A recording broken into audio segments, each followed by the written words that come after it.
Ya, saya lanjutkan perbincangan di dua sisi. Tadi Babe Haikal menyebutkan ini jangan-jangan panggung sandiwara. Saya mau ke Prof. Henry dulu boleh ya, Prof. Henry. Bagaimana tanggapannya? Apakah memang ini Presiden seserius apa ini meminta masyarakat untuk memberikan kritik secara aktif? Tadi Babe Haikal sempat menyebutkan jangan-jangan ini diduga, pakai kata-kata diduga ya, panggung sandiwara begitu, Prof. Mendampingi apa yang penyanyi tadi ya, gitu ya. Ini Mbak Dwi, ini kalau kita lihat beliau tahu persis namanya kritik itu sangat bermanfaat dan pemerintah dan yang semakin sehat, pemerintahan yang semakin terdekat karena kebijakannya layanan publik. Layanan publiknya kalau ada yang kurang itu nanti akan dapat reaksi. Prof. Henry, Prof. Henry, boleh kita perbaiki dulu komunikasi agar bisa didengarkan dengan jelas karena itu putus-putus. Mungkin kita akan perbaiki terlebih dahulu saluran komunikasi kita dengan Prof. Henry. Saya ke Bung Deddy terlebih dahulu nih karena kita nggak bisa mendengarkan Prof. Henry. Tanggapannya Bung Deddy, jangan-jangan ini seberapa serius sih Presiden dengan pernyataannya? Silakan dong kritik pemerintah. Jangan sampai ini duga seperti kata Babe tadi panggung sandiwara, jangan-jangan. Ya, soal apakah keseriusan Presiden itu benar-benar atau itu panggung sandiwara seperti diduga panggung sandiwara seperti kata Haikal, ya hanya Pak Jokowi yang tahu. Tetapi makanya dari awal saya katakan tadi bahwa konteksnya dulu Pak Jokowi bicara pada pertemuan dengan Ombudsman, ya. Itu konteksnya adalah bagaimana meningkatkan pelayanan publik dan hak masyarakat gitu ya. Yang kedua tadi saya katakan nggak ada urusan dengan Pak Jokowi karena kritik itu adalah semacam obat vitamin buat penyelenggaraan kekuasaan dan itu dijamin oleh konstitusi kita. Jadi kalau mau dikatakan apakah Pak Jokowi serius, ya memang harus serius, itu perintah konstitusi. Boleh saya tanya ke Pak Deddy? Silakan. Boleh.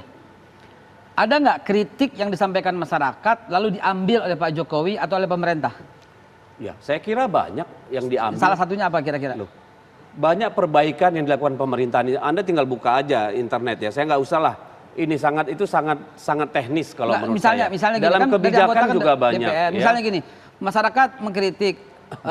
Ini contoh aja satu yang Anda bilang banyak satu. Ini lalu kemudian pemerintah ambil dan pemerintah jalankan.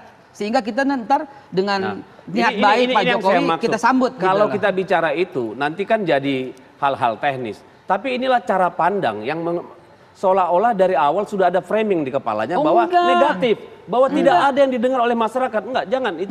Itu kan menurut Anda. Enggak boleh begitu. Loh, Anda tadi boleh berpendapat. Saya boleh mempersilakan. Saya mengatakan tidak. Enggak. Jadi begini loh. Harus terbuka. Di muka publik harus terbuka. Harus terbuka. Kita bertanya. Anda jangan tanya saya bukan Jokowi.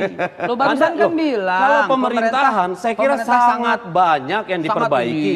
Saya bilang contoh. Mungkin teknisnya Bung Deddy nggak tahu undang-undang yang diperbaiki karena masukan masyarakat. Ada perpu yang diciptakan karena tuntutan masyarakat. Masa sih harus sebut? Berarti kan Anda nggak gaul biar gitu masyarakat tahu. Jadi seolah-olah nanti saya mau sebentar. Saya kasih kesempatan Bung Mardhani, silakan. Jadi Deddy tadi bilang Pak Jokowi menyatakan ini pada acara Ombudsman Republik Indonesia. ORI ya. Saya kebetulan Komisi 2. Ombudsman mitra kami.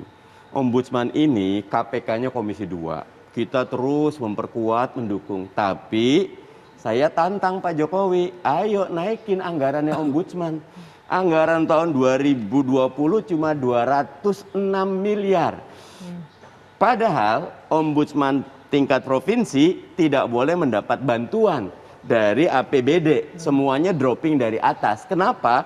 Karena mereka punya tugas quote and unquote seperti KPK yang apa keluhan ayo. Sekarang ini mereka lagi mengembangkan riset, punya asisten, tapi remunerasi. Saya pernah. Oke, poin yang ingin Anda sampaikan apa? Kalau Pak Jokowi serius pengen membesarkan Ombudsman, biar kritik masyarakat bisa lebih berkualitas, tambah anggaran, tambah penguatan. Saya sepakat itu, dan saya kira kan Bung Mardhani juga di DPR. Jadi harus bersama-sama, tidak cukup hanya Presiden. DPR dan legislatif dan eksekutif harus bersama-sama memandang ini sebagai hal yang penting. Bedanya gini, kami di Komisi 2 selalu dukung. Tapi ketika masuk ke pembahasan di Kementerian Keuangan, eksekutif, mereka selalu punya plafon. Padahal Pak Jokowi bisa melihat mana yang harus diprioritaskan sehingga anggarannya di top up. Yang itu saya tantang, ayo kayak tadi undang-undang ITE sekarang ombudsman digedein gitu.